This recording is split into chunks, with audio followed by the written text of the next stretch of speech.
Di beberapa survei, Mhm. kenapa masih perlu memasukkan nama Pak Jokowi? Nah, partai politik ini selalu angkanya paling rendah nih. Saya tidak memikirkan angka elektabilitas. Yang saya pikirkan pertama kali, bagaimana kestabilan politik Indonesia. Mantan pendukung 02 itu tokoh-tokohnya lebih terkonsolidasi. Ini Misalnya, bakal Rising Star juga nggak? kita nggak tahu, Wajah mungkin ini nih. mungkin ada, mungkin Wajah akan ini nih. ada mana? Wah, ya ini dia juga nih. Ini sudah jelas-jelas Rising Star jadi juga rising star nggak? sekarang.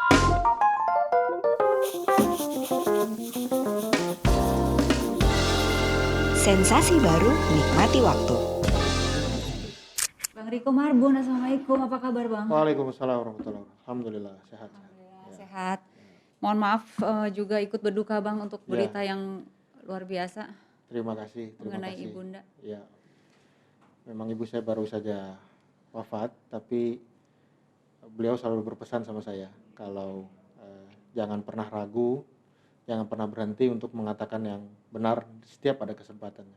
Termasuk ke TV One ini. Jadi almarhumah ibu itu selalu kalau saya mau berangkat ke TV One atau setelahnya, pasti saya selalu kontak beliau, selalu tanya gimana tadi reaksi wawancaranya dan seterusnya, terutama ke Mbak Indi juga tuh. Kenapa? Ya dia termasuk salah satu favoritnya, minta ketemu waktu Aduh, itu, ya cuman ya Allah. saya bilang, waduh nggak bisa Nyak, saya panggil ibu saya Nyak kan. Nyak. Jadi ya, waduh jangan Kenapa lah. nggak bisa? Bisa aja Abang tinggal Nggak enak aja saya ini, Nggak apa-apa. nggak enak aja ganggu, dia salah satu Aduh, fansnya ya Mbak ampun. Indi. Jadi saya pikir ya, tadi saya juga habis dari ziarah Mhm. di makam, saya bilang Nyak ini ibu saya mau berangkat ini diskusi di TV One, saya bilang gitu. Insya Allah beliau Mudah-mudahan insyaallah. Insyaallah. dilapangkan kuburnya ya Insyaallah. Bang ya. Insyaallah. Abang izin dibuka boleh Boleh, nggak kita? boleh. Tapi keluarga semuanya sehat Bang? Alhamdulillah sekarang sudah sehat semua, begitu ya, sudah sehat semua. Ya ibu saya aja yang wafat begitu. Nggak apa-apa kita ngobrol soal Nggak ada masalah. survei Oke, nggak ada negara masalah. ini, Nggak apa-apa. bagaimana Karena situasi masyarakat. dari dulu, dari semenjak saya mahasiswa dulu, sejak saya dari ketua senat, ketua BEM sampai pegang lembaga survei, ibu saya itu memang yang paling, teman diskusi saya yang paling baik. Orang tua saya dua-duanya, ibu saya yang memberikan saya semangat, dan itu sumber rasa semangat saya lah. Jadi memang walaupun misalnya dulu beberapa kali survei misalnya banyak sekali tekanan yang datang ke saya, ibu saya selalu bilang kalau kamu yakin itu benar ya kamu sampaikan aja, nggak usah takut. Ya, jadi saya datang hari ini juga untuk menghormati almarhumah. Hasil survei kan insya Allah benar ya Bang, maksudnya di situ Ya, betul. tidak ada permainan Ya apalah gitu. namanya kepentingan politik kan. Kadang-kadang kalau ada yang tersindir dengan hasil surveinya begitu ya, itu kan ya bisa saja ngomongnya macam-macam kan begitu. Walaupun sebenarnya setelah dilihat hasilnya nggak jauh beda dari apa yang pernah kita sampaikan kan begitu. Nah itu Abang kan pernah bikin tahun 2020 Yes, ya median. sama. Iya, Tapi di tahun 2021 itu ada yang buat juga angkanya jauh beda nggak dengan setelah berjalan setahun ini? Jadi kalau saya melihat data survei ya, kita pernah rilis itu kurang lebih hampir setahun yang lalu, dengan rilis yang dilakukan oleh banyak lembaga yang lain. Ya. Yang pertama saya melihat rasa-rasanya orangnya dan angkanya itu nggak berubah jauh.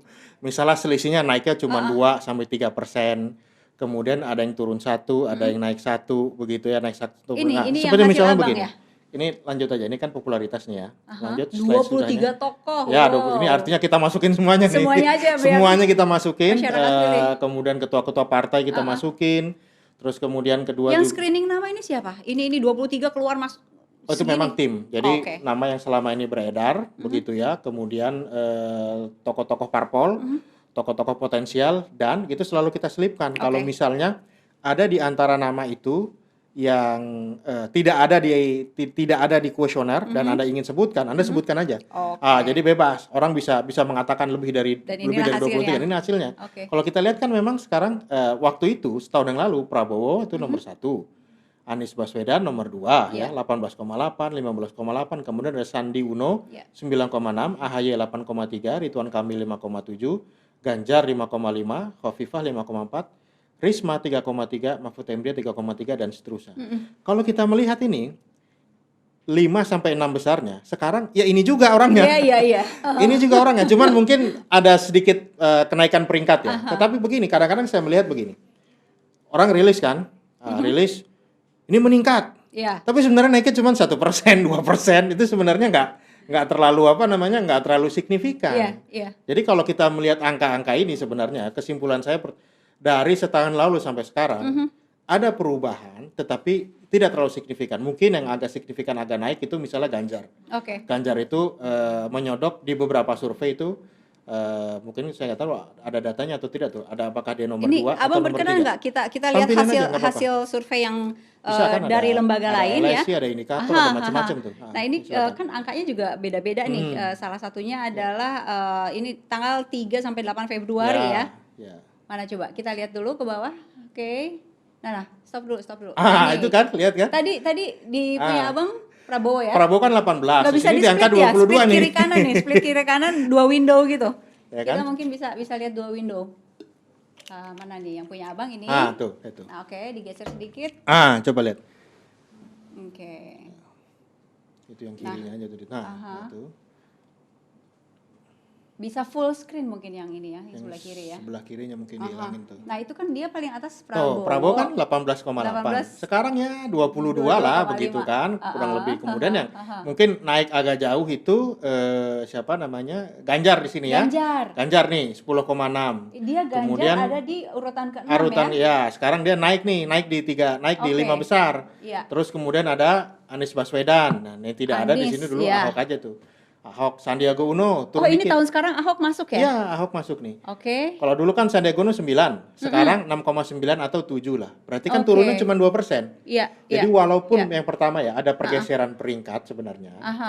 Tapi angka-angka pergeseran itu sebenarnya tidak jauh dari dalam bahasa saintifik itu margin of error. Margin of error kan sekitar 2%-an nih. Iya. Berarti bisa naik 2, turun 2. Iya. Sebenarnya enggak jauh-jauh beda amat. Kalau gitu. dilihat sih lo lagi gitu ya. Iya, itu 4L makanya ya? dia lagi. Iya. Tapi sebenarnya di sini kalau menurut saya ya, ini ada beberapa pola yang mesti kita. Ada mau nampilin lagi data dari lembaga survei lain? Oke, mau dilihat dulu. Ini nih pertanyaannya untuk yang tahun sekarang ini ada Ahok masuk di sini nggak ada Ya, gitu. Ini mungkin abang bisa. Mungkin karena pada saat itu Ahok itu kan saya lupa ya, beliau masih di dalam penjara tuh. kayaknya masih di dalam ya. Iya. Ini sudah. Tapi setelah ini kan dia sudah jadi komisaris Pertamina. Kemudian banyak lagi mengeluarkan statement sehingga harapan itu keluar lagi begitu. Bahkan di survei terakhir saya tentang Jakarta itu Pak Ahok itu masuk juga tuh. Masuk juga, keluar lagi sekarang gitu. Nah, Keluar jadi lagi. kalau kita lihat ini sama-sama Mbak ya, angka-angka dan daftar nama ini. Ada beberapa pola yang perlu kita perhatikan. Di abang yang tahun lalu ini tidak ada Rizik Syihab, di tahun sekarang ini ada Rizik Syihab 0,7. Nggak ada, belum ada.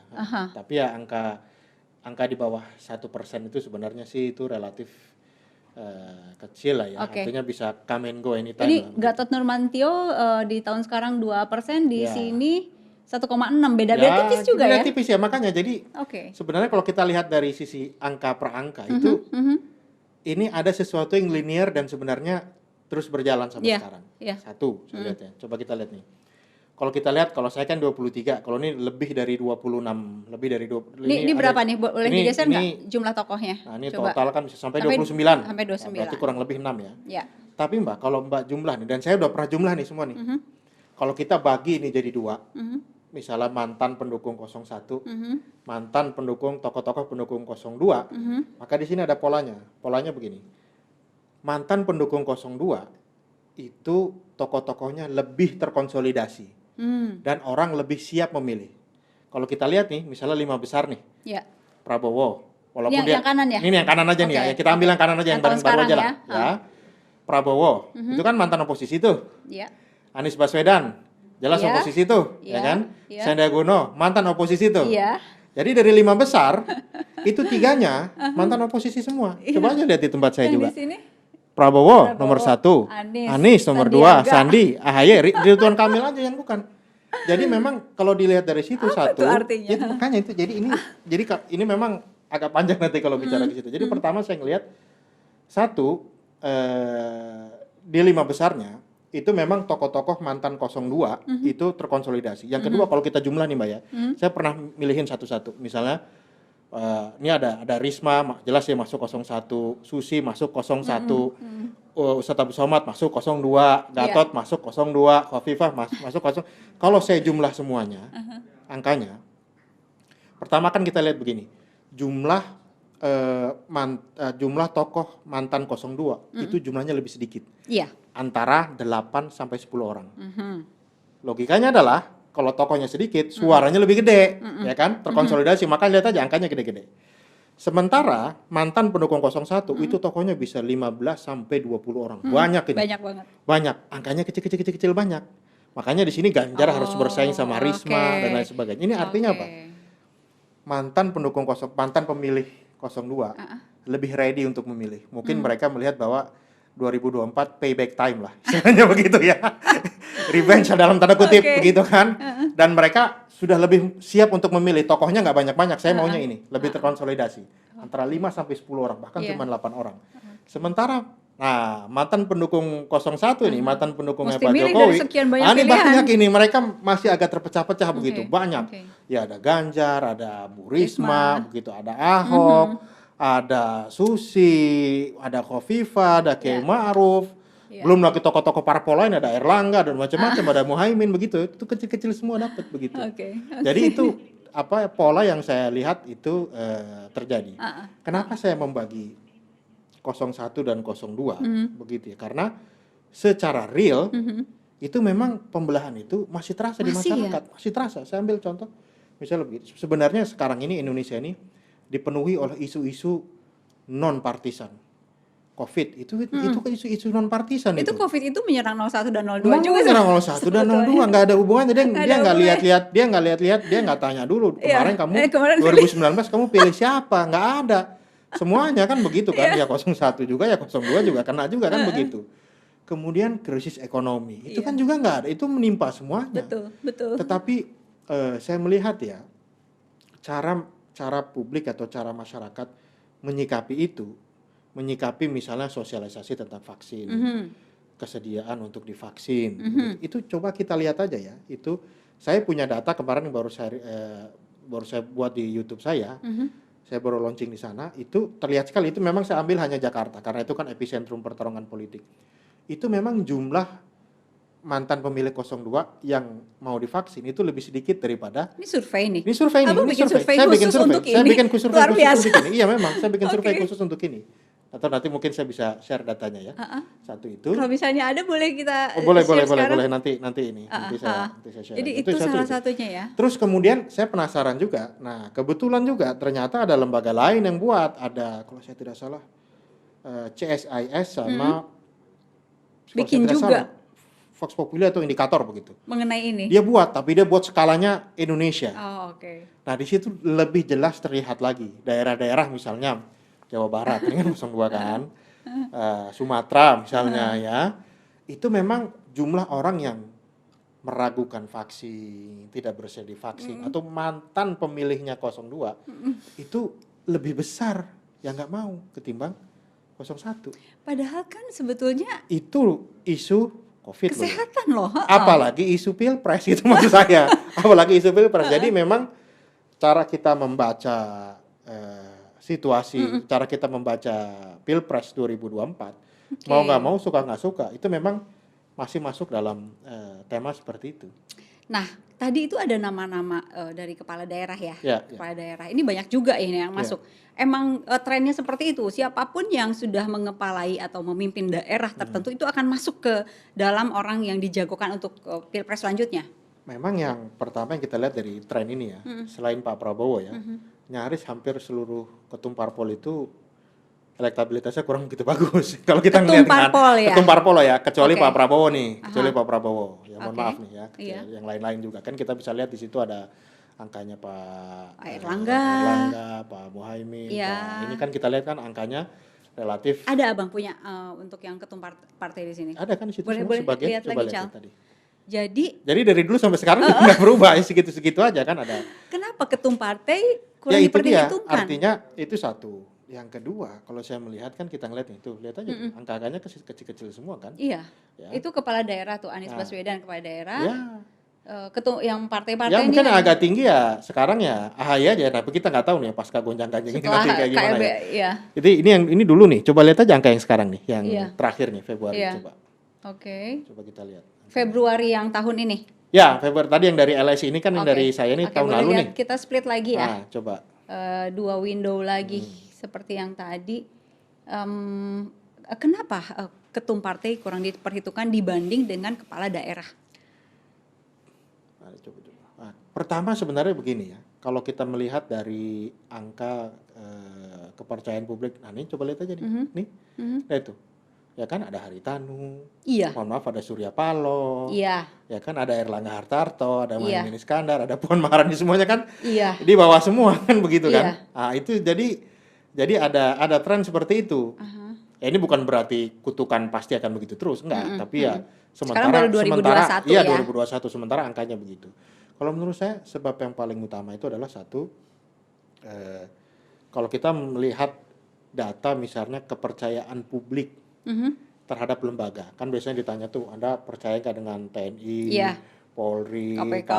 Kejaksaan.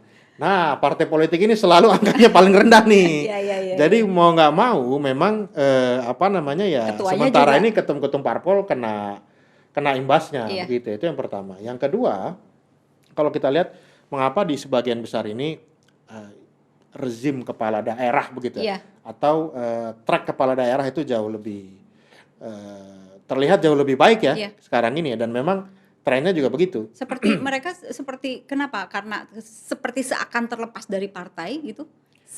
Satu karena memang apa namanya kepala daerah ini rata-rata day to day basisnya itu kan dia memang ngurusi rakyat, Iya.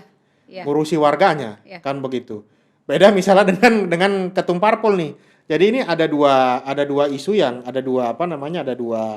ada dua pesan komunikasi itu yang berbeda. Kan misalnya gaya ngomongnya Pak Anies Baswedan, Pak Ganjar beda dong sama Puan Maharani sama Muhaimin Iskandar kan. Isu hari ke harinya aja itu yang dibahas kan itu beda. Nah, dari situ saja masyarakat sudah istilahnya terpapar oleh jenis informasi yang berbeda. Paling begitu. tidak masyarakat yang dikepalai oleh mereka gitu ya di lokasi tempat kepala tapi ini daerah ada itu. tapinya. Namanya bertarung itu, pilpres ini ada pilpres atau pileg itu ada dua. Memang orang pikir popularitas, elektabilitas itu penting. Ya. Tapi ada satu lagi yang penting nih, itu yang namanya tiket. Oh ya. Tiket ya. Jadi jangan lupa, jadi penguasa utamanya sebenarnya walaupun kepala-kepala daerah itu bagus elektabilitasnya, kalau nggak dapat tiket, nah itu istilahnya bahasanya anak sekarang itu ya kelar deh lo kan begitu. Nah, ini kenapa jadi penting ya? Karena saya melihat begini. Saya ambil contoh di pilkada ya. Kita bicara calon tunggal. Kalau kita melihat kenapa tiket ini jadi penting, dari tahun ke tahun itu calon tunggal atau kotak kosong itu makin gede di pilkada. Ya, tahun 2015 itu cuma 3 kotak kosong, 3 calon tunggal. Tahun 2017 9, naik 300%, 3 kali lipat. Tahun 2018 16. Dan yang rekor kemarin tahun 2020 25. Wow. Jadi dari 3 ke 25 naik ke 800%. Jadi message yang tersampaikan dari angka-angka itu adalah kekuatan tokoh-tokoh politik. Ya, kan kalau ini kan bicara tiket ini akhirnya kan. Mau kamu jagonya gimana kalau kamu nggak dapat tiket ya nggak bisa kan begitu. Nah, jadi pada akhirnya at the end semua tokoh-tokoh yang potensial itu dalam tanda kutip harus bernegosiasi dengan tokoh-tokoh partai politik gitu. Itu sebetulnya mereka saling menguntungkan ya. Parpol juga perlu harusnya begitu. Perlu juga kan supaya berkuasa di daerah itu harusnya begitu. Tapi kan tarik menarik kepentingannya kan kadang-kadang nggak sesederhana itu begitu. Ini tadi nama-nama itu kan ada yang aktif di sosmed, ada yang enggak. Pengaruh atau enggak sih untuk elektabilitas? Sangat pengaruh. Sangat justru. Sangat pengaruh. Karena gini, kalau kita melihat sekarang begini. Di Indonesia ini pengguna sosmed itu antara 50 sampai 60%. Berbagai multi platform lah ya. Mulai dari Facebook, WhatsApp, dan seterusnya tuh TikTok dan lain sebagainya lah. Itu antara 50 sampai 60%. Oke. Dan Yang paling besar? yang paling besar tentunya Twitter? masih FB, masih Facebook. Oh, oke. Tweet itu agak di bawah deh, Oke. segmented sekali dia. Jadi itu Facebook, YouTube, YouTube. Instagram, nah Oke. barulah kemudian Twitter, TikTok dan lain sebagainya. TikTok diperhitungkannya sekarang ya, ya? WhatsApp salah maksudnya Oh, WhatsApp ya, Facebook, WhatsApp, nah baru kemudian YouTube. Nah, TikTok itu masih di bawah, setahu saya begitu ya. Ya. Nah itu semua terakselerasi dengan pandemi.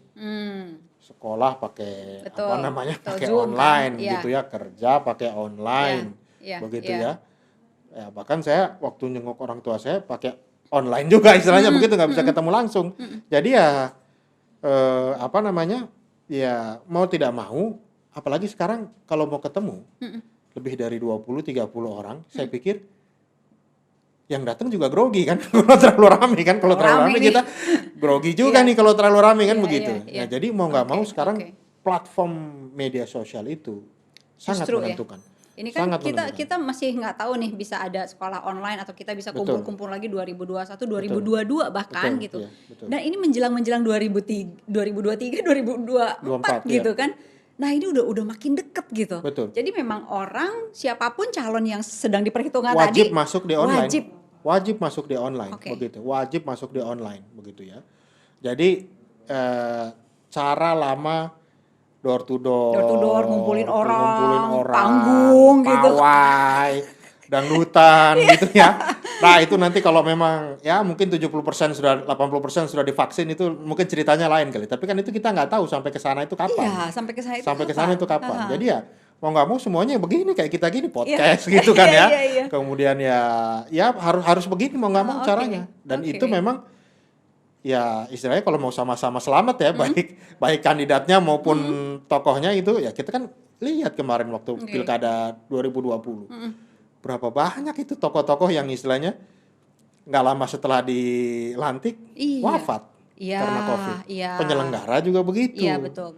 Penyelenggara juga begitu. Jadi ya itu istilahnya nggak bisa dihindari media sosial ini. Online ini sangat tidak bisa dihindari. Oke. Tadi ada nama-nama seperti boleh kita lihat lagi ya. Ini nama-nama sekarang 2021. Ya. Sementara Pilpres kan masih ada 2024 gitu. Ya. Nama-nama ini masih dia lagi nggak? Dia lagi. Yakin. Jadi begini. 3 tahun lagi loh. Sebenarnya kalau mau jujur ini nggak terlalu lama. Karena begini loh ya. Karena begini. Kan jelas nih pemilu undang-undang pemilu nggak jadi direvisi. Iya. Ya. Terus Pilpres itu tahapannya pilek itu harus berlangsung 20 bulan. 20 bulan. Itu sudah harus start itu 20 bulan tuh. Dan katanya setahu saya itu akan diundurkan antara sekitar Januari lah. Berarti sebenarnya tahun depan sudah mulai tahapannya. Tahun depan sudah mulai. Iya. Begitu. Dan karena ini negara yang sangat besar ya. Oke. Ya memang nama-nama ini rasa-rasanya. Jadi jalurnya itu sebenarnya begini aja. Satu, jalur ketum parpol. Kedua, jalur kepala daerah. Ya. Yang ketiga, jalur menteri lah ini. Oke. Baru nih jalur tokoh agama. Oke. Kalau Ya. TNI Polri? Ya TNI Polri oke lah, tapi rasa-rasanya itu mungkin bisa kita masukkan ya TNI Polri ya. Tapi sebagian besar kalau kayak Kapolri sekarang kan rasanya nggak mungkin dia maju ya, karena dia 2024 ya masih menjabat kan begitu kan. Kecuali mantan. Ya. Nah, kalau mantan-mantan oke tuh. Ya. Tapi rata-rata mantan kan sebagian besar sudah diabsorb di kabinet kan? Ada yang tidak juga, jenderal-jenderal yang masih mungkin di luar. ada juga ya, seperti misalnya kayak Pak Andika ya. Pak Andika masih masih aktif ya, kita nggak tahu ya, mungkin ya TNI ini Polri. masuk ya Pak Andika ya 0,2. Andika masih ada, Oh, ada oke, 0,2 ya. oke. Nah, terus saya nggak tahu nanti apakah ada jalur pengusaha begitu ya. Itu mungkin nggak di antara nama-nama ini tiba-tiba nama baru Mungkin sekali. sama sekali gitu. Mungkin sekali. Sama seperti Pak Jokowi dulu masuk kan.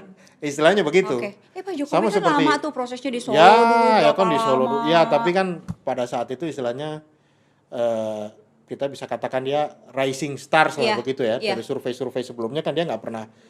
Barulah dia ketika dia masuk Jakarta, nah itulah barulah dia diperhitungkan di Ini sana. bakal racing star juga nggak? Kita nggak tahu, Wajah mungkin ada, mungkin Wajah akan ini ada mana. Wah, ya ini dia juga nih. Ini sudah jelas-jelas jadi rising star sekarang. Ini sudah jelas-jelas jadi rising star ya. istilahnya sekarang siapa yang tidak kalau AHY ini dulu ini Mbak, teman sekelas saya dulu waktu kuliah di Singapura. Iya. Wow. Satu angkatan. Okay. Tapi beda nasib.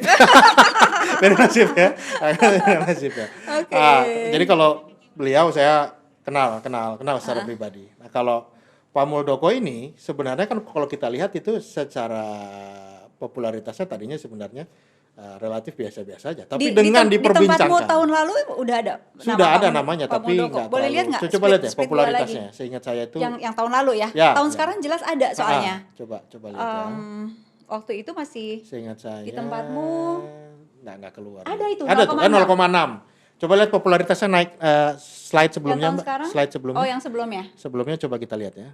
Berarti slide atas popularitas ya. Coba kita lihat. Ya, itu dia tuh.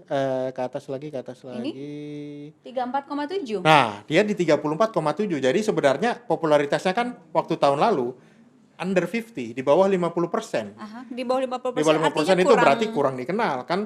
Ada sangat tidak dikenal, kurang dikenal. Di atas 50 sampai 75 itu barulah cukup dikenal. Di atas 75% itu sangat dikenal. Oke. Nah, jangan-jangan sekarang ini dengan situasi ini begitu itu kan kalau AHY dulu sudah 67% tuh. Sudah sangat dikenal, udah cukup dikenal tuh. Jangan-jangan sekarang Pak Muldoko memang betul seperti kata Mbak tadi rising stars dia. Coba bisa lihat nggak yang sangat dikenal. Survei? Saya nggak tahu tuh survei terakhir dia berapa tuh angkanya. Dugaan saya nih kalau disurvei bisa-bisa di atas 50% dia ini sekarang ini gitu ya. Mana tahu nih sekarang berapa nih angkanya nih. Pak Muldoko di bawah di mana nih? Lihat. Nah, masih 0,0 nih. Ada ini bulan Februari. Belum KLB ya? Belum KLB. Setelah KLB mau bikin nggak survei? Mudah-mudahan nanti kita lihat lah. Menarik. Bisa Tapi jadi. ini bisa menjadi rising star ya? Pasti, atau karena sudah? karena akan diperbincangkan terus-menerus sama orang. Positif atau negatif ya itu problem lainnya. Tapi kan ini jadi perbincangan begitu. Ya sekarang tinggal kuat mana nih begitu. Jadi kalau menurut saya ini nanti akan ada pertarungan dua gagasan ya kalau kita bicara masalah Demokrat ini. Iya, saya kuat di mana? Kuat di Kemenkumhamnya atau kuat di pengadilan selanjutnya? Nah, ini kita beda bab nih ya. Iya. Nggak, maksudnya kan mudah-mudahan nih nggak ada yang marah nih. Ya. Jadi ya saya coba untuk di tengah-tengah lah. Jadi gini, ini pertarungannya sekarang ini ada dua jenis pertarungan. Satu pertarungan legal. Pertarungan legal ini lebih sulit untuk dibaca lah kan gitu ya. Ada Kemenkumham di sana, kemudian bukannya udah bisa dibaca ya? Ya yang udah kan gitu maunya kan? sih begitu, prosesnya. Tapi ya memang sih kalau kita ngelihat dari sejarah konflik partai, PKB, Hanura, lain-lain, biasanya tuh yang KLB belakangan itu yang pasti rata-rata yang menang terus yang tuh. Dimenangkan, rata-rata tuh begitu tuh, Kita nggak tahu lah ya, kita belum mau meramal ke sana. Kemudian kan nanti harus ke pengadilan dulu kan, baru ke Mahkamah Agung. Nah itu hutan rimba lah itu. Betul. Ya itu pertarungan rimba, closed tapi kita door. udah kelihatan petnya ya. Itu ruang tertutup lah. Iya, baik. Nah pertarungan ruang terbukanya ini sebenarnya pertarungan persepsi dan pertarungan elektabilitasnya ini menarik. Sekarang ini dua kubu ini menggunakan satu kosakata yang sama, kezaliman. Dua-duanya sama-sama menggunakan kata kezaliman untuk lawannya. Jadi sekarang ini kita lihat ini ada pertarungan ranah yang menarik. Ini pertarungan persepsi yang kedua. Yang pertama dari kubunya AHY, jelas mereka mengatakan bahkan jauh-jauh hari, pokoknya kalau dikasih ini pemerintah zalim, kan begitu kan? Belum apa-apa dia sudah tarik Pak Jokowi ke dalam. Karena itu memang secara teori elektoral sudah pernah ada contohnya. Ya kan orang Indonesia ini tidak suka dengan orang yang diperlakukan tidak adil. Tahu kan Pak SBY sendiri, kalau kita lihat sejarahnya begitu kan ya, begitu dia berhasil dalam tanda kutip, kita bicara komunikasi aja nih, berhasil di brand sebagai orang yang terzalimi, meroket kan begitu kan. Nah ini juga begitu nih, ada tokoh seperti AHY, anak muda tiba-tiba wah terzalimi oleh pemerintah, makanya itu ditarik begitu kan. Yang dilawan jenderal, langsung ditarik presiden, walaupun Pak Menteri berkali-kali ngomong ini apa-apaan ini, jangan dong presiden ditarik-tarik kan nggak ada urusannya kan begitu. Ini satu narasi yang sekarang itu berkembang terus begitu ya. Dan ini berkembang juga yang tadi di mantan pemilih 02. Ya, itu berkembang terus menerus. Tapi di sisi yang lain sebenarnya yang nggak boleh dianggap enteng juga. Ini ada persepsi kedua, kezaliman juga nih. yang dilontarkan oleh Pak Marzuki Ali, dilontarkan oleh Johnny Allen, begitu ya. Mereka melihat bahwa, loh sebenarnya ini yang sekarang disampaikan, sosok yang terzalim ini kami-kami ini loh, begitu kan ya. Makanya kami ini buat KLB, begitu ya. Karena ini ada figur yang sangat kuat. Nah, ini kuat-kuatan jualan kuat-kuatan. Jadi ini kuat-kuatan komunikasi. Kita perlu melihat dalam beberapa waktu ke depan. Kira-kira dua narasi ini mana yang kuat? Nah ini mana yang kuat, tetapi kan harus ada salah satu hasil kan yang mana Demokrat mana yang boleh bertarung gitu kan? Itu dia. Ya kan? Demokrat mana yang boleh bertarung. Sekarang taruhlah kita taruh dulu yang AHY dulu. Misalnya Demokrat AHY yang boleh bertarung. Pasangannya siapa? Yang cocok untuk berpasangan. Jadi kalau kita lihat ya, yang pertama begini, saya buka dulu data ini ya. Nanti saya akan tanya juga nih, Demokrat versi Muldoko yang bertarung, pasangannya Pak Muldoko siapa? Jadi kalau saya melihat itu begini, Mbak. Yang pertama kan gini, kalau undang-undang pemilu ini tidak dirubah, artinya kita akan terjerumus kepada satu modus yang sama. Terutama modus yang sama nih, tiket yang sudah disobek 5 tahun lalu kita pakai lagi sekarang. Nah, jadi sekarang yang perlu kita lihat dulu, sebelum orangnya berpasangan dengan siapa, partainya ini bisa pasangan dengan partai yang mana. Ini kalau kita ngelihat di 2024 nanti, berdasarkan perolehan 2019, hanya ada satu partai yang bisa maju penuh sendirian, 20% kursi, itu namanya PDIP. Kemudian ada 2 partai lagi yang itu bisa maju, tapi dia butuh paling nggak satu partai pendamping. Itu di situ ada Golkar, ada Gerindra, karena angkanya 14 dan 13% kursi. Sisanya ke bawah ya, mulai dari Nasdem, PKB, Demokrat, PKS ya, termasuk Demokrat ya, P3 PAN, dia harus cari temennya, paling enggak, kalau satu aja bisa jadi kurang. Harus 2 nih dia cari nih. Nah, jadi yang pertama, Demokrat ini, dia harus cari temennya 2 dulu. Siapa nih? Temennya siapa sekarang nih? Sekarang Demokrat versi AHY, temennya siapa? Nah, kalau Demokrat versi AHY sekarang temennya cuma PKS. Iya begitu ya. Karena Demokrat versi Muldoko banyak sekarang temennya ya. Demokrat versi Muldoko banyak. Jadi sekarang makanya kita lihat kan begini, termasuk isu presiden 3 periode itulah itu kan. Ya, kalau kita gulirannya itu ke arah sana lagi, itu kan kita bisa ngeliat nih. Sekarang ini kalau kita total ya, ini kan PKS dan Demokrat ini cuman 17% ya. 18% berarti hampir 80% kursi itu dikuasai oleh pendukung 01.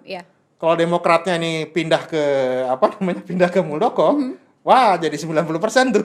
Jadi 90%. Jadi pertanyaan pertama sebelum dipasangkan dengan siapa, ya. Partainya dulu. Iya, partainya dulu nih. Jadi ya yang jadi tanda tanya sekarang, tanya nih.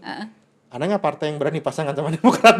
Kasarnya begitu. Kalau Demokrat AHY, dengan AHY. Sementara ini gitu loh ya, sementara ini begitu. Makanya kalau kita ngeliat kemarin kan yang berani ini ya mereka-mereka yang relatif lebih settle. Contohnya misalnya kemarin Pak Prabowo ketemu Erlangga. Karena kalau kedua partai itu ketemu ya relatif udah selesai kan gitu kan secara tiket. Nah ini makanya tadi saya sambungkan antara tiket ini jadi penting dengan kenyataan kota kosong di pilkada. Karena itu terlihat sekali tren kota kosong, artinya tren penguasaan partai politik terhadap tiket. Sekarang itu luar biasa. Jadi kalau kita membaca siapa yang unggul, ya misalnya katakanlah Ridwan Kamil, Anies Baswedan, Ganjar deh begitu ya, Ganjar, ya, Mbak Susi misalnya. Jangan mimpi mau jadi capres kalau nggak dapat tiket dari partai politik. Berat deh. Berat sekali. Gitu. Dan restu partai politik itu banyak unsurnya. Itu dia makanya. Dan itu sebagian besar komunikasinya adalah komunikasi ruang tertutup. Yang kita tidak tahu apa walaupun persisnya. Ya mungkin nanti pasti bilang katanya mau ada konvensi segala macam gitu. Tapi intinya kita nggak tahu situasi bagaimana. Bahkan dulu Demokrat yang ada konvensi aja kan yang diusulkan juga yang lain kan. Gitu. Tadi ada di salah satu website mengenai Pak Amin Rais yang mengatakan untuk yang 3 periode itu. Ini nih. Soal isu Jokowi bisa terpilih 3 periode, bisa sampai ke sini emang tujuannya bikin Demokrat versi KLB itu untuk ngegolin ini. Jadi yang pertama begini saya lihat ya, satu kalau dari Pak Jokowinya sendiri sampai detik ini kan berkali-kali dia bilang nggak mau begitu kan. Dulu waktu jadi Jakarta juga begitu ya. Saya takut juga memorinya lari ke situ ya. Ya tapi mau nggak mau kalau kita bongkar ya, ada tuh setidaknya semua. kalau kita mau percaya lah gitu ya, setidaknya. Tapi memang yang berikutnya ini yang agak berbahaya menurut saya. Jadi Bahayanya? nah, jadi begini, saya melihat, saya tidak mau menyalahkan kawan-kawan lembaga survei yang lain. Kayak misalnya begini ya, saya melihat kok misalnya di beberapa survei, kenapa masih perlu memasukkan nama Pak Jokowi sebagai salah satu calon. Itu buat Padahal kan saya, sebetulnya, ya kan secara konstitusi kan udah cukup 2 kali, kenapa Iya. lagi dimasukkan? Nah kemudian yang kedua, Itu test the water mungkin. ya begitu, ya nggak tahu di tujuannya apa ya, tapi yang jelas, atau yang kedua begini, ada semacam godaan, atau yang lebih kerasnya lagi provokasi, seakan-akan tidak ada yang bisa mengalahkan Pak Prabowo lagi kecuali Pak Jokowi gitu loh. Nah, tadi kan saya katakan tadi tuh, ini mantan pemilihnya Pak Jokowi ini masih tersebar kemana-mana, terpecah-pecah lah begitu lah ya. Iya. Ada yang ke Ganjar, ada yang bahkan sekarang sudah ada yang ke Prabowo juga, mungkin antara 10 sampai 15% kan begitu. Ada yang ke Ganjar, ada yang ke Ridwan Kamil, ada yang kemana-mana macam-macam, ada yang ke Mbak Risma begitu ya, ke Bu Risma, tapi semuanya belum ke satu tokoh. Nah, ada godaan ide, godaan wacana begitu sekarang nih saya lihat. Dalam tanda kutip mungkin bisa jadi provokasi. Yang itu bisa jadi tidak berasal dari Pak Jokowi secara langsung. Yeah. Tetapi ada itu godaan yang mengatakan bahwa wah kalau nggak Pak Jokowi lagi kayaknya bakal kalah nih. Nah, begitu. Itu yang saya lihat. Jadi mungkin ya karena beliau tokoh politik, kalau saya kan melihatnya dari sisi persepsi aja nih, permukaan. Saya tidak tahu apakah dia Ada bisa nggak menyebutkan mengendorse langsung gitu. Tapi Iya. kan itu butuh effort yang luar biasa sekali. Dan saya ingin mengatakan ini begini, ini kenapa agak mengkhawatirkan juga, karena begini Mbak, kalau kita ini kan merasakan demokrasi, reformasi itu kan 98 ke umur kita sebagai bangsa merasakan fase otoritarian itu lebih lama ketimbang kita merasakan fase demokrasi. Ya kan, dari zaman Pak Harto dulu 32 tahun, sekarang kan belum ada. Belum lebih dari itu. Jadi kadang-kadang itu ya, kadang-kadang yang buat saya sendiri sebagai sebagai dulu aktivis mahasiswa juga, saya jadi agak khawatir nih. Jangan-jangan logika demokrasi itu gampang tersingkirkan, dan itu saya melihat sekarang. Contohnya begini. Diskusi tentang pilkada serentak. Pemilu serentak. Yeah. Walaupun saya punya lembaga survei, kadang-kadang orang kan punya ya memang maunya lembaga survei pilkada jangan serentak lah gitu biar nggak nanti-nanti. Tapi buat saya itu nggak penting. Logika diskusinya itu yang jadi aneh itu begini. Ini sekarang pandemi, katanya kan, biaya banyak keluar. Ya supaya lebih efektif, efisien, kemudian tidak ada pembelahan, tidak rame-rame. Ya udah nanti aja kita undur di 2024.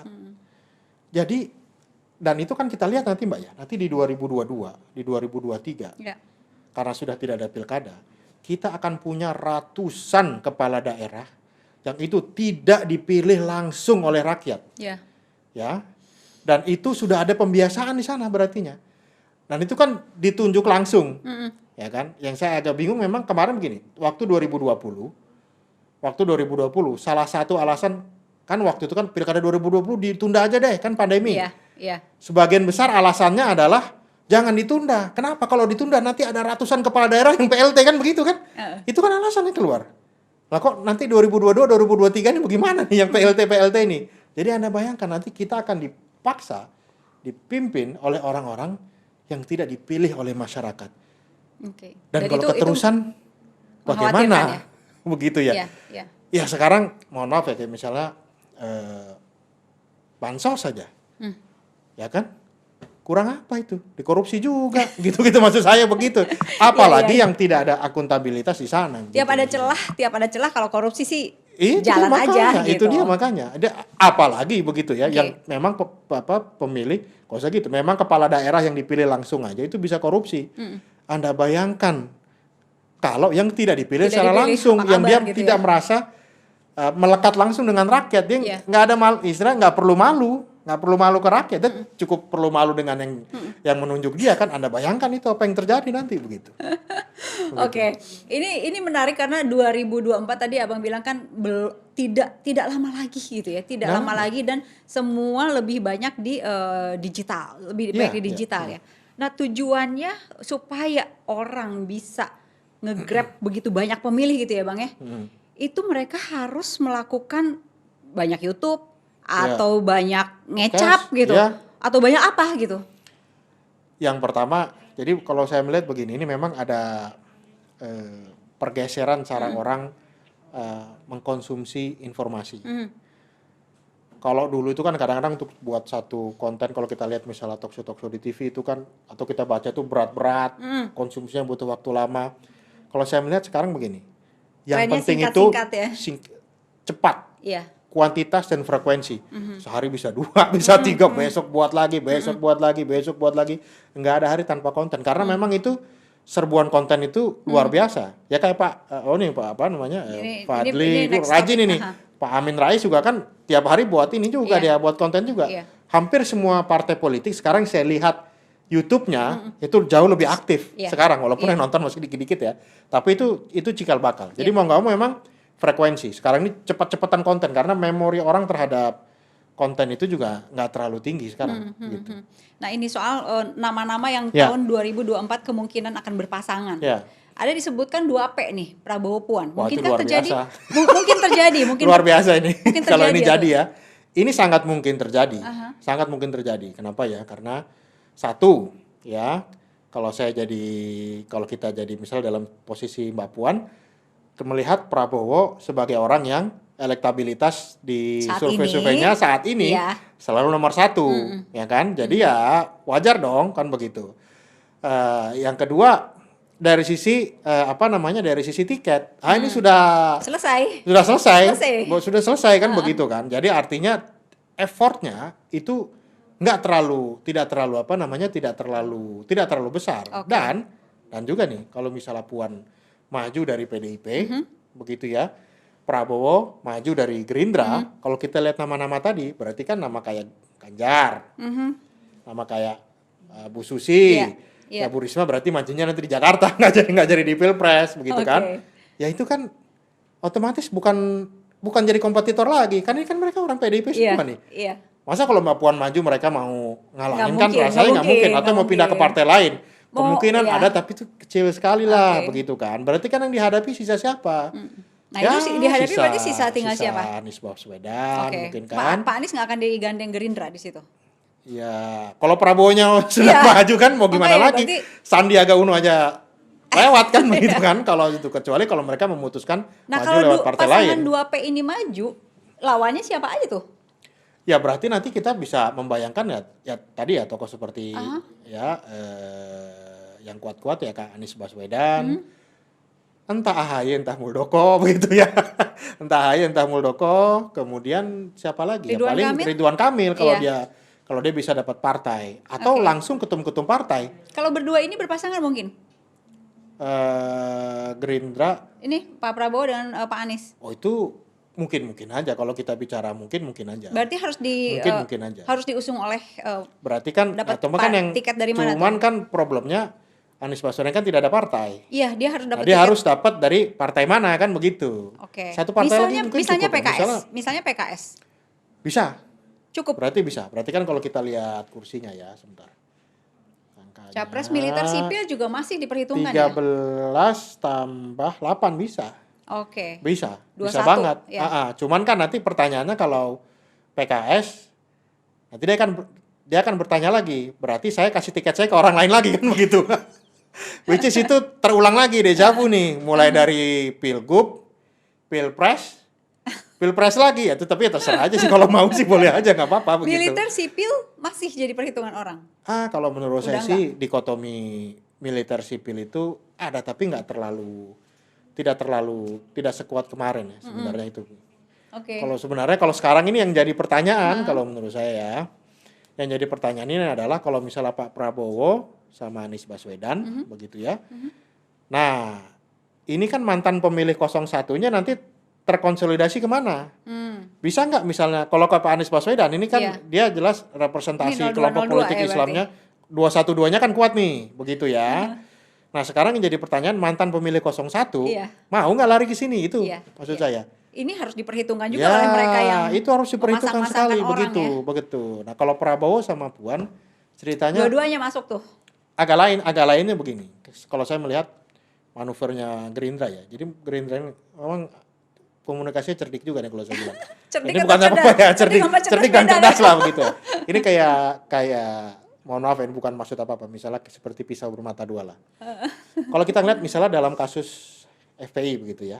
Dalam kasus kilometer 50. Dengan Pak Prabowo kan nyaris nggak ada bicara apa-apa. Hampir jarang berkomentar beliau.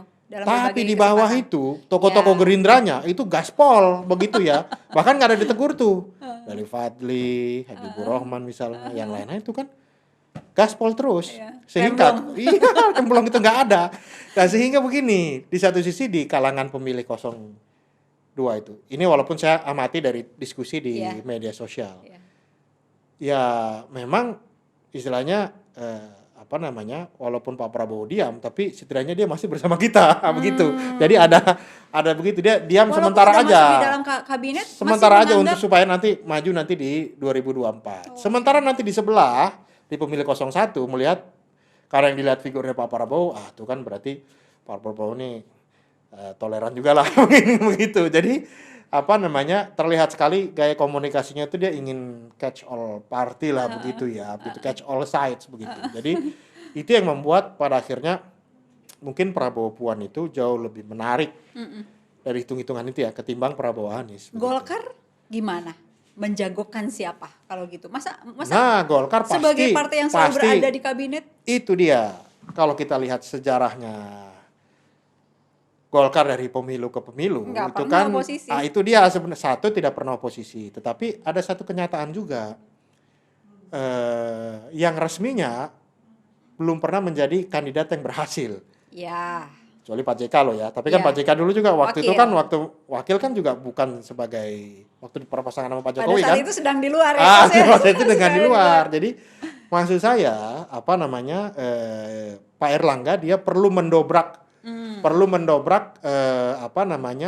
kebekuan itu. Dan itulah saya melihat sekarang beliau terlihat lebih agresif dan itu bagus. Karena memang sekarang ini Golkar tidak lagi, karena kalau secara size kan secara tiket ya besar sekali. Nah, ketokohan orangnya ini yang perlu dibangun sehingga sekarang dia perlu lebih agresif. Harus Pak Erlangga yang maju. Ya kalau bukan ketumnya siapa lagi kan gitu kan. Ketum kan istilahnya the most powerful man in the political party kan, kalau bukan dia ya siapa lagi. Dan kalau kita ngelihat dari popularitasnya serta elektabilitas tokoh-tokohnya ya memang Pak Erlangga yang paling tinggi. Jadi memang kalau Pak Erlangga sekarang ini, apalagi sekarang ini kan sebenarnya kan dia punya angle loh ya. Dia punya angle yang bagus.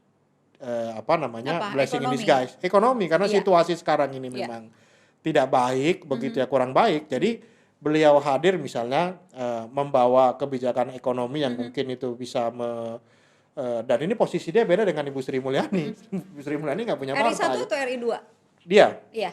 Ya kalau ketua partai ya RI 1, masa RI 2 kan gitu. Tapi karena nanti harus hitungan realistis juga gitu. Ya, tapi nanti mungkin di ujung-ujung kalau misalnya ternyata angkanya nggak naik begitu atau angkanya mungkin kurang kuat ya mau tidak mau ya dia dia jadi RI 2. Tapi kan semua diskusi ini jadi tidak berarti kalau Jokowi 3 periode.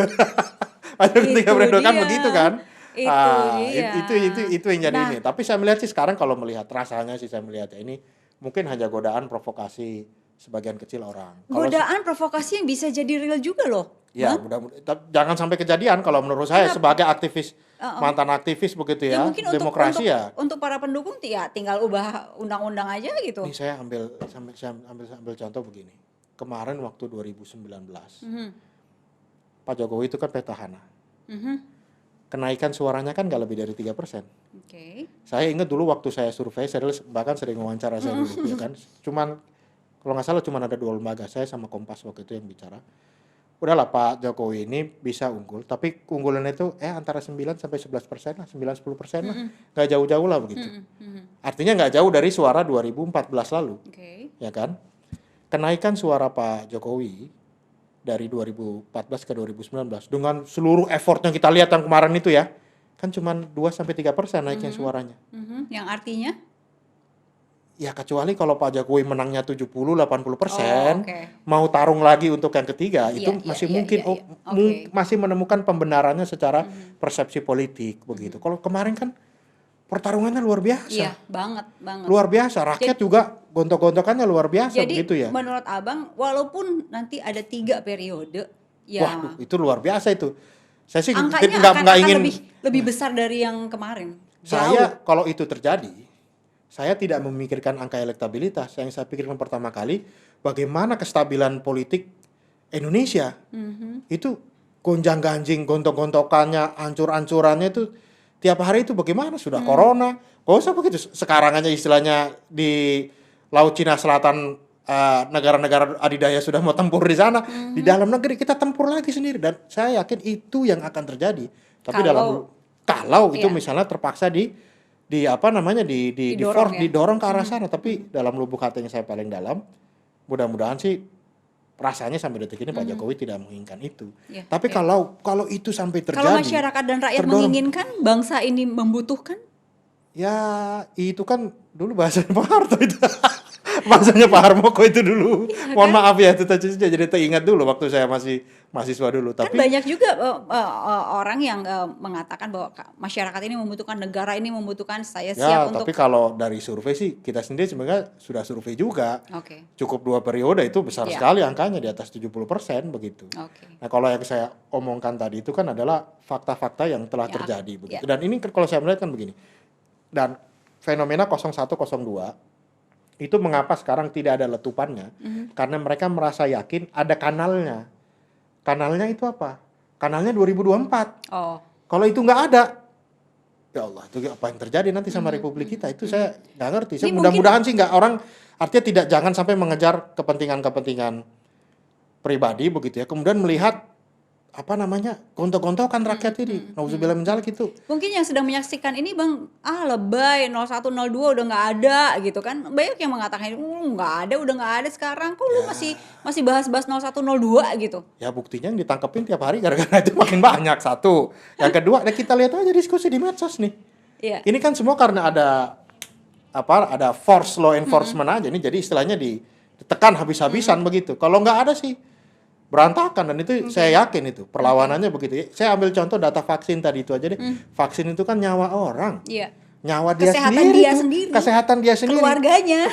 Dia masih melihat begitu. Oh, ini vaksin, mohon maaf, dari negara si A begitu. Oh, ini hoax. Oh, ini jadi itu vaksin. Apalagi yang terjadi. Nah, jadi itu, kalau semua cerita-cerita tadi itu nanti akan terangkum di kepala orang, terangkum di kepala mantan-mantan oposisi ini. Wah, berarti benar ini. Ya sudah, kalau gini caranya kita ribut aja deh. Nauzubillah min dzalik itu. Jangan sampai. Nauzubillah min dzalik. Abang kan udah bikin survei yang soal iya. Boleh di-share enggak? Jadi yang dilakukan oleh Abang survei antara 31 Januari sampai 3 Februari. Ya, jadi gini, ini saya punya inspirasinya itu waktu saya melihat situasi di Amerika Serikat. Jadi situasi di Amerika Serikat waktu itu kan lagi Pilpres ya, Donald Trump lawan Joe Biden. Itu juga kan pembelahannya itu luar biasa. Itu jelas kan cuma sampai ini masalah masker aja ya, masker nih ya.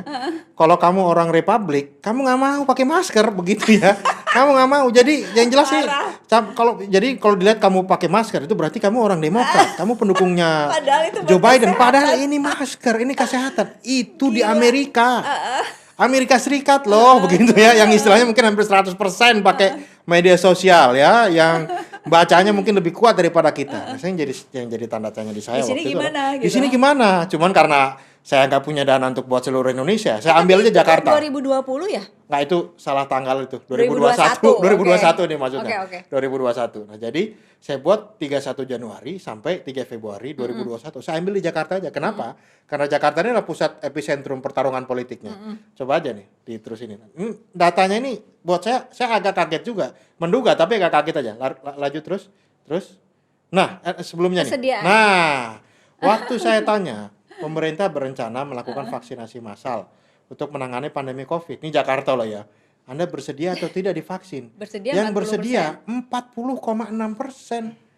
Yang tidak bersedia 59%. Padahal kalau yang namanya herd immunity itu kan katanya teorinya nih saya baca-baca kan butuh sekitar 70 sampai 80-an persen kan yang sudah divaksin atau yang kena penyakit, nauzubillah min dzalik, jangan sampai kena penyakit kan begitu.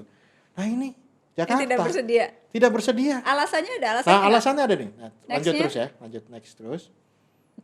Mengapa tingkat Nah pertama satu gini, ya saya tanya ini. Jadi ada problem pembelahan. Nah, jadi problem pembelahan itu yang seperti terjadi di Amerika Serikat itu terjadi juga di Indonesia. Ini contohnya misalnya begini. Waktu saya tanya percaya atau enggak bahwa Presiden Jokowi ini divaksin dengan vaksin yang asli, sampai vaksin asli, yang percaya cuma 58%, bukan 70% loh, bukan Tapi besar 80% juga loh. lah, lebih dari Masa nggak mau? 50%. Iya, tapi masa nggak jawab percaya? aja kan gitu kan? Ini jangan-jangan yang nggak jawab ini dia nggak enak aja gitu, nggak enak Ada aja yang nggak jawab 20%. Ada yang nggak jawab 20%. Apa susahnya jawab? Ya saya percaya. Oke. Kenapa dia milih nggak mau jawab? Nggak mau jawab. Iya kan gitu kan. Cari aman. Itu makanya jadi ada 40%. 40% orang yang bisa jadi itu nggak percaya. Oke. Itu padahal aneh itu. Saya nggak ngerti juga harus bagaimana. Lanjut. Next ya. Next ya. Nah, kalau kita lihat ini begitu. Kita lihat ini. Pemilihnya Pak Prabowo yang percaya asli itu hanya 43%. Pemilihnya Jokowi yang percaya hampir 2 kali lipat. Jadi memang pembelahan berdasarkan 01, 02 bahkan di masalah non partisan sekalipun itu kelihatan banget. Lanjut lagi coba. Nah, ini saya bandingkan dengan yang di Amerika Serikat. Ini data survei di sana, di Pew Research itu. Ya jadi kalau kalau Republik begitu ya, yang bilang mau divaksin ini cuma 17%. Beda dengan yang orang Demokrat begitu, 50 sama 24%. Itu contohnya aja. Jadi mirip ini. Kejadian di Indonesia Padahal kejadian. buat sehat-sehat dia juga Makanya. Nah, nyawa dia bukan cuma sehat, nyawa dia begitu ya. Oke, Luar terus biasa. di bawahnya masih ada Lanjut lagi. yang Nah. menarik lagi. Ini kayak misalnya nih, kenapa tidak? Nah, ini jadi maksud saya. Ini perlu kita yang perlu dilakukan oleh pemerintah ini adalah nih yang terutama yang tidak bersedia divaksin ya. Nah, takut ada efek samping, vaksinnya belum teruji, belum percaya vaksin, masih bisa tertular. Jadi intinya begini. Oke. Ada sehat Ya sendiri pemerintah ini harus sosialisasi yang benar lah terkait dengan ini begitu. Tetapi ini ada tetapinya. Ada yang kalau menurut saya kadang yang tidak terungkap oleh angka itu yang lebih perlu kita waspadai. Misal begini, ini kan jawaban orang yang rasional semua nih. Tidak bersedia dia jawabnya karena saya takut ada efek samping. Itu kan jawaban rasional. Kan? Itu 43%. Berarti kan di sini ada 57% yang ya gue nggak mau jawab aja. Memang gue nggak mau aja. Saya nggak mau aja begitu. Nah ini pendekatannya bukan lagi pendekatan edukasi, tapi ini perlu pendekatan politik. Pendekatan politiknya itu artinya apa? Ya ini perlu pendekatan untuk meredakan tensi antara pembelahan ini perlu diredakan. Bisa emang. Dari 2014 kan? Harus bisa.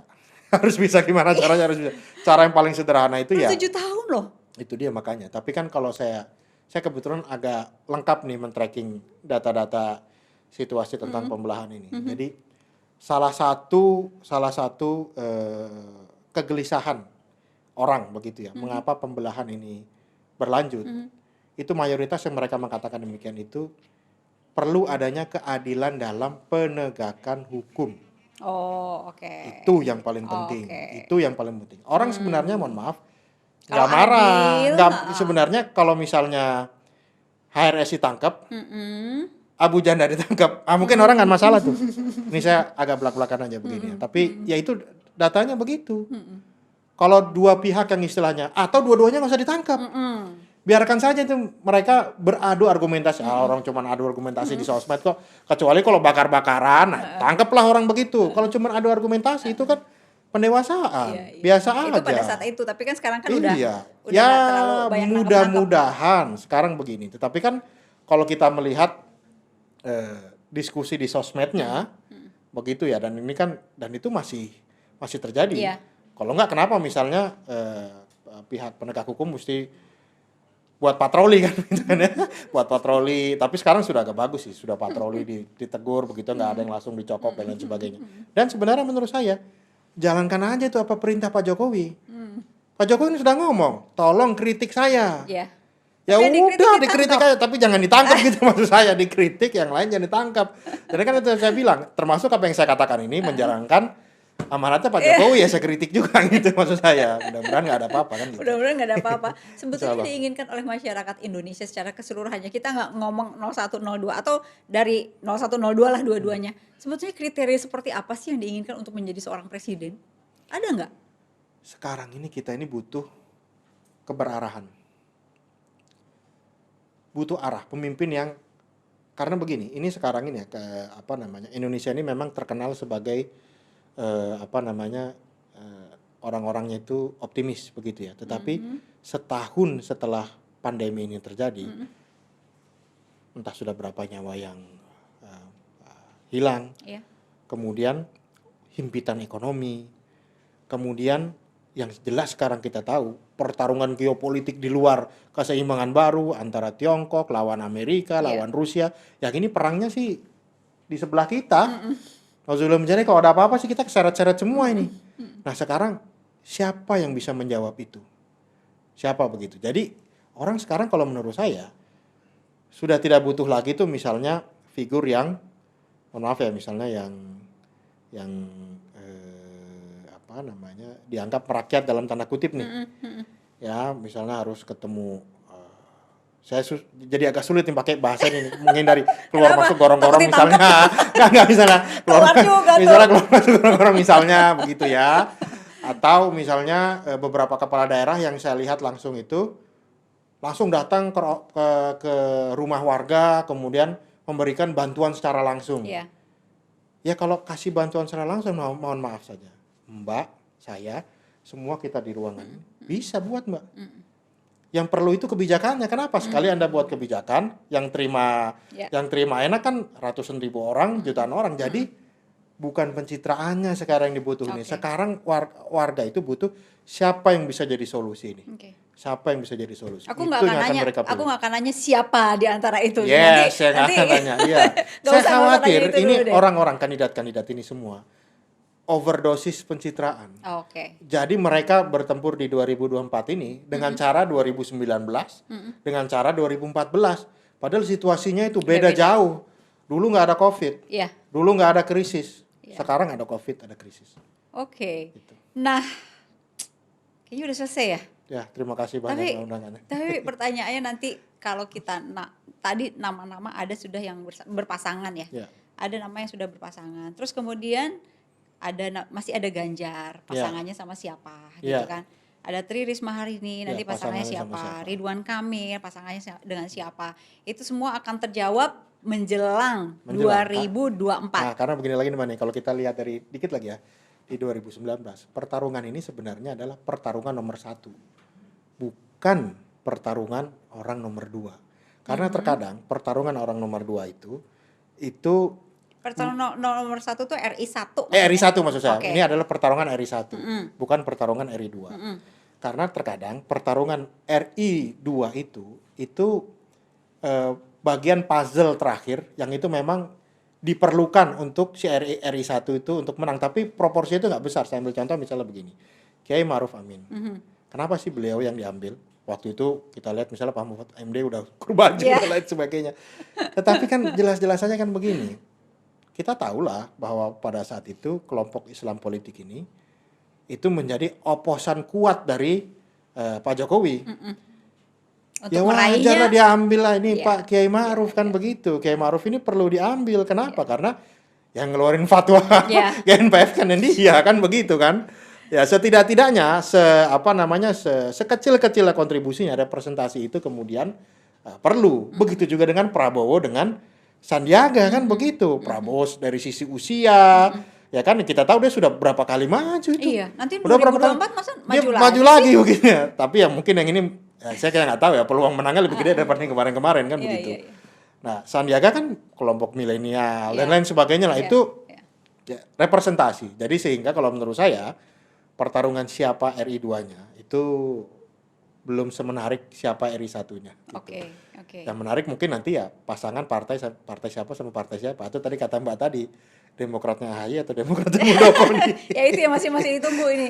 Dalam waktu-waktu 2021 ini orang masih nunggu itu dulu. Betul. Ada kejutan nggak kira-kira 2022, 2023? Bisa kejutan jadi akan ada kejutan. Kita enggak. Bisa jadi akan ada kejutan. Karena kita sendiri sebagai bangsa, nggak usah gitu. Pak Jokowi aja kan, dia berharap kabinet ini adalah kabinet legacy. Oke. Ya kan? Pasti begitu. Dia mau pindah ibu kota ke Kalimantan macam-macam. Jegrek. Kena pandemi, corona. Nggak tahu datang dari, kita tahu datang dari mana sih. Cuman istilahnya nggak ada yang pernah nyangka itu. Datang begitu. Faktor ini yang sama sekali membuyarkan perhatian banyak orang. 2022, 2023 saya yakin ya bisa jadi akan ada faktor-faktor itu. Dan itu membuat diskusi-diskusi kita juga jadi lebih menarik kan. Kalau itu lagi, waduh repot juga. Bang Riko Marbun, terima kasih Terima kasih undangannya. Waalaikumsalam warahmatullahi wabarakatuh. Waalaikumsalam warahmatullahi wabarakatuh. Terima kasih.